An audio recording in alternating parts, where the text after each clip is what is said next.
Me llamo Jorge Alderete, soy ilustrador, diseñador gráfico, entre otras cosas. De manera profesional empecé, creo que como muchos ilustradores, o sea, del lado con el medio editorial, digamos, publicando revistas, periódicos, haciendo un poco de ilustración editorial. Creo que es el camino más tradicional, si se quiere, para cualquier ilustrador, digamos. El medio editorial es como lo más rápido. O al menos lo era en el momento en que yo estaba empezando.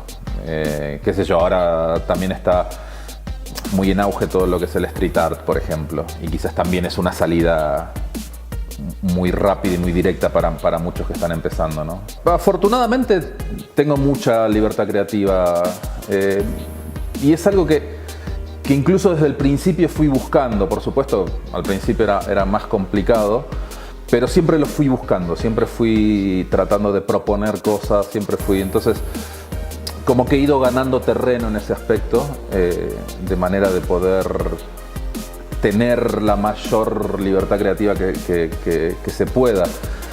Incluso eso me ha llevado a generar mis propios proyectos para tener toda la libertad creativa que se quiera, ¿no? Entonces, y finalmente son los proyectos que más disfruto, entonces cada vez más le doy más tiempo y espacio a esos proyectos en los que puedo explayarme. Cuando yo empecé, Internet no es que no existía, pero no estaba al alcance de todo el mundo. Entonces no era una herramienta que utilizáramos como puede ser o como se utiliza ahora en la actualidad, digamos. Entonces, cuando yo empecé había que armar un portafolio físico y había que hacer entrevistas, hacer una entrevista, ir y golpear la puerta y mostrarlo, digamos. Era un camino bastante más complejo, si se quiere. Hoy, por un lado, es mucho más fácil con otro tipo de complejidades. Entonces yo creo que el uso de la tecnología ha cambiado radicalmente la forma en que mostramos nuestro trabajo, ¿no? Entonces, porque incluso hoy, por más que hagas la entrevista en persona, rara vez vas a llevar un portafolio físico. Lo más probable es que lleves un portafolio digital o... Por más que tu trabajo no sea digital, ¿no? O sea, que lleves fotografía, un portafolio que la persona que te está entrevistando se pueda quedar. Yo creo que el uso de la tecnología lo ha modificado mucho en ese aspecto a la profesión. Lo ha facilitado y lo ha complejizado también, porque digamos, también existe la idea de, subo mi portafolio a internet y ya está, pero eso lo pueden hacer 2 millones de ilustradores, ¿no? Entonces es muy democrático, es muy plural, pero también hace que a la persona que esté buscando un portafolio particular también se le complique. Entonces tenés que empezar a buscar otro tipo de herramientas para eso que parece fácil realmente sea efectivo, porque son cosas distintas, digamos. Que sea fácil de publicar no quiere decir que sea efectivo a la hora de llegar a tu posible empleador. Cuando estaba empezando, por supuesto, y tenía que ver también con una búsqueda de qué quería hacer y cómo lo iba a hacer y tal,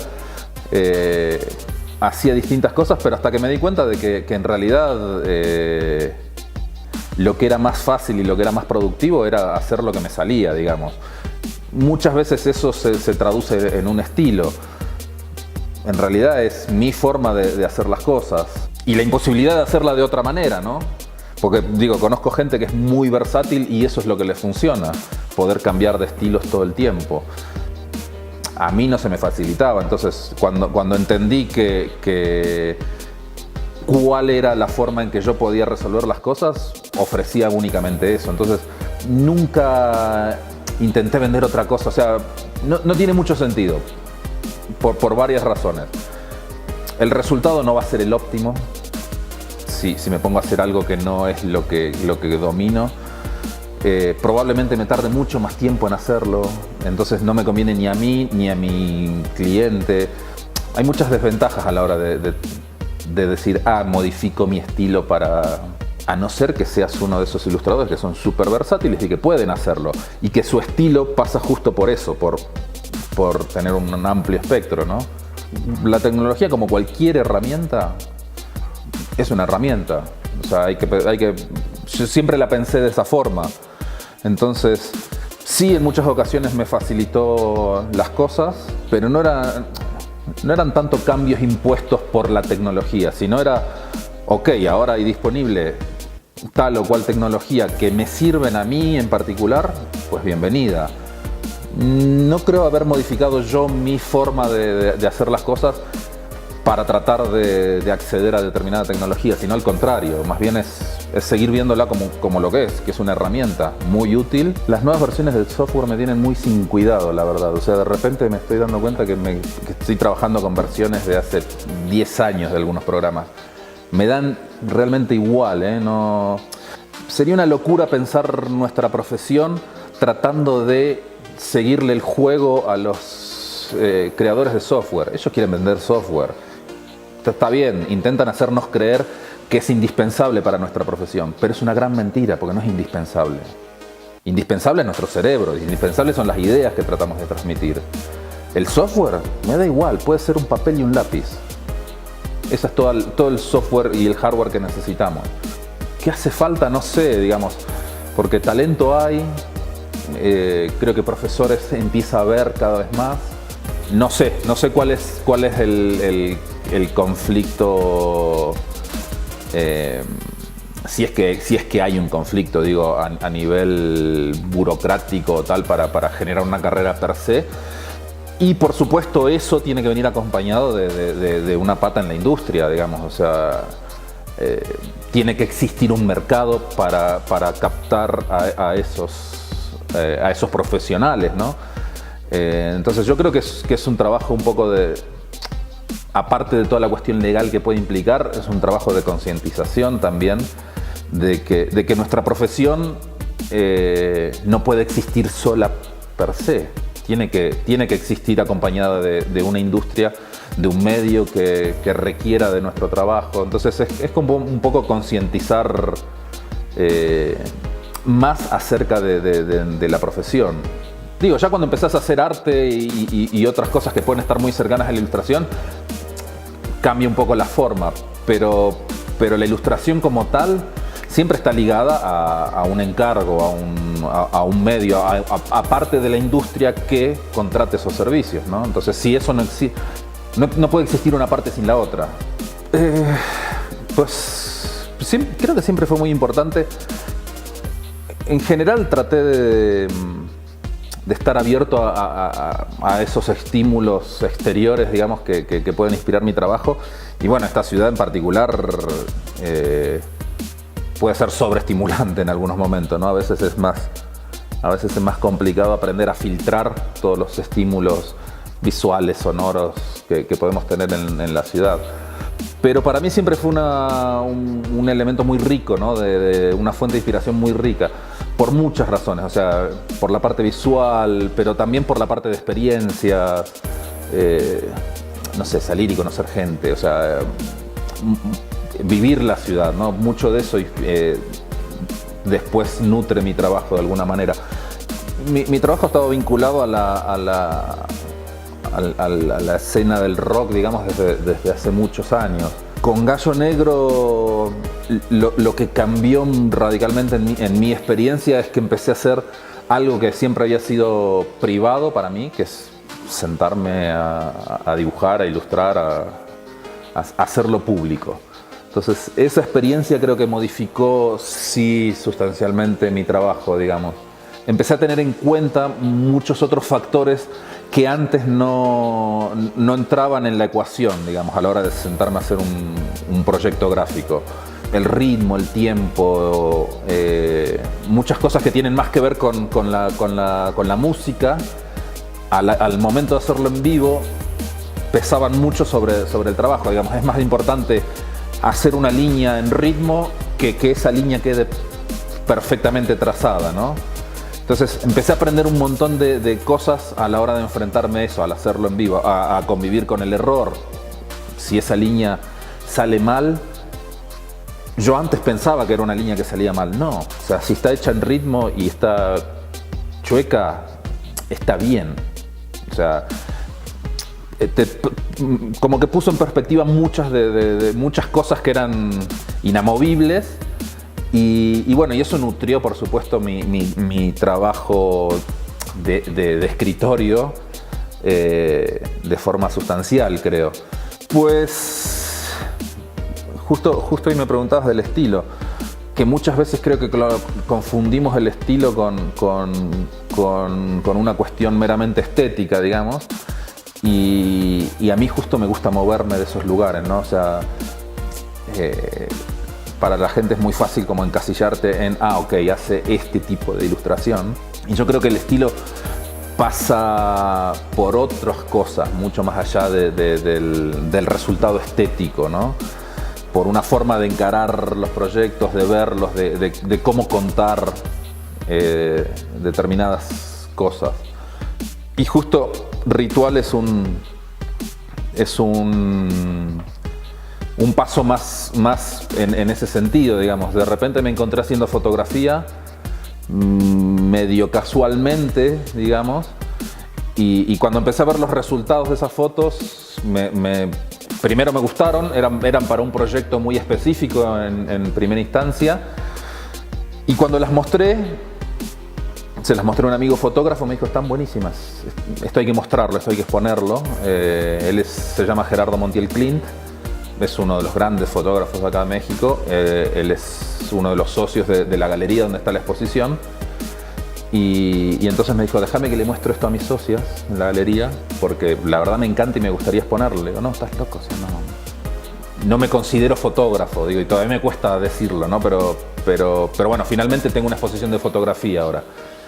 Y cuando se lo mostró a sus socias dijeron, sí, nos encanta. O sea, les gustaba un poco ese crossover de que por supuesto eran fotografías, pero el que las estaba haciendo era un ilustrador, entonces de alguna manera yo las sigo viendo como... yo sigo viendo esas imágenes como ilustraciones. Mi herramienta ahora es la cámara fotográfica y no un papel y un lápiz, no un pincel. Pero la forma de concebirlas para mí es un poco la misma, digamos. Y ahí es donde el estilo vuelve a ser presente, ¿no? O sea, si ves la exposición de fotos, creo que queda claro que son fotos mías, más allá de que estéticamente no haya ni colores, ni líneas gruesas, ni muchas de las cosas con las que se me identifica más habitualmente, ¿no? Pero bueno, el resultado finalmente es esta exposición. Son 60 imágenes y hay de todo un poco. Hay fotografía tradicional, impresión cromógena, y después hay fotografías lenticulares que hice con cámaras en 3D, fotografías anaglifas también que hice con cámaras en 3D para ver con anteojos.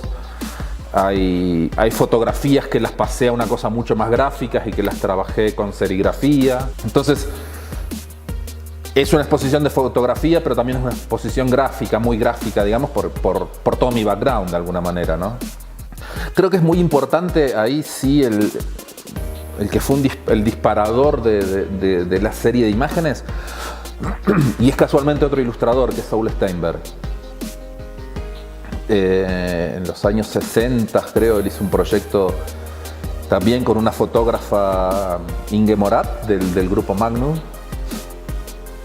Hicieron un proyecto juntos, ella hacía las fotografías y él lo que hizo fue dibujar sobre bolsas de cartón que se las ponía a la gente, digamos. Ese fue de alguna manera, creo que el disparador de esta exposición, que son personajes enmascarados, digamos. Tiene mucho que ver con mi trabajo de ilustración, pero también tiene que ver con esos trabajos de Steinberg. Entonces yo creo que ese fue uno de los motores principales a la hora de la inspiración de las imágenes. Después hay muchas cosas que la atraviesan, digamos. Son todas imágenes en blanco y negro, que si bien mi trabajo de ilustración es muy colorido, muchas veces la inspiración detrás de esas ilustraciones tan coloridas tiene que ver con el cine en blanco y negro, con el cine de ciencia ficción, con el cine de horror. Entonces ahora, a la hora de hacer imágenes, de hacer fotografía de la realidad, digamos, me fue muy natural buscar esos referentes, ¿no? La imagen en blanco y negro y tal. El formato de todas las fotografías es vertical, por ejemplo. Si bien es más común dentro de la fotografía el uso del formato apaisado, para mí era más natural componer de forma vertical. ¿Por qué? Porque estoy más habituado al formato ese para hacer ilustraciones, para hacer un cartel, Entonces todas las fotografías que hay en la exposición son verticales. Bueno, por un lado está la historia esta, ¿no? de que Gerardo Montiel Klein fue un poco el que me impulsó a hacer la exposición, y él es uno de los socios fundadores del espacio. Es una galería de fotografía contemporánea, entonces me gustaba también la idea de que si es una exposición de fotografía, fuera en un espacio de fotografía, ¿no? Con la intención de eso, de hacer ese crossover entre mundos que para mí están muy cercanos, ¿no? El de la fotografía con el de la ilustración, con el del diseño, con el del arte. Yo creo que en mi trabajo muchas veces conviven todos esos mundos y a veces a la gente le es más fácil ponerlo a cada cosa en cajones separados, ¿no? Nos pasa un poco lo mismo acá en Vértigo, cuando hacemos ese tipo de encuentros, ¿no? Entre ilustradores y ceramistas, o ponemos a los ilustradores a hacer cerámica, o sea, sacarlos totalmente de su medio natural para que se pongan a hacer algo nuevo y ver qué pasa, como experimento a veces, ¿no? Bueno, nada, me gustaría mucho invitar a los alumnos de la Universidad de Londres a que vayan a ver la expo. Son los últimos días, la exposición va a estar hasta el 20 de noviembre. En realidad hasta el sábado 18, porque domingo y lunes no abre la galería. Entonces están todos más que invitados en Hidra Galería. La dirección es Tampico 33, en la colonia Roma Norte. Abre a partir de las 12 del día. Así que ojalá puedan darse una vuelta en los últimos días.